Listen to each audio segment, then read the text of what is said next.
kuwani waxa weeye kuwa waxyaalaha amaan walba sameeysid oo waxayna wataan bacteria ka badan bacteria musqusha ay wadato laakiin maalin walba adiga waa taabata waana sameeysaa ma barkinta maalin kasta aad barkatid waxay wadataa bacteria ka badan bacteria musqusha ku jirta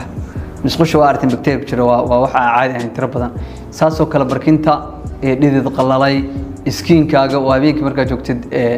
waa xoob dhacsanaysa iskiinkaaga waa ku dhagan bacteria aad u tiro badan barkinta iska saar mar walba barkinta iska dhaq lacagta oo maalin walba aad taabatid ama aad tirisi ama dollar ha noqoto ama Soomaali lacagta waxa saaran bacteria ka badan bacteria musqusha saaran oo maadaama dad badan soo taabteen boorsooyinka gabdhaha gacanta ku qaatan sidoo kale bacteria aad u tiro badan oo bacteria saaran musqusha inta ku dhex jira bacteria ka badan boorsooyinka gabdhaha gacanta ku qaataan taleefankaaga gacanta ku haysatid mar walba asagana bacteria musqusha ku jirta bacteria ka badan baa taleefankaagana saaran mar walba taleefankaaga inaad nadiifiso isku day talaagada ayadana waxa ku jirta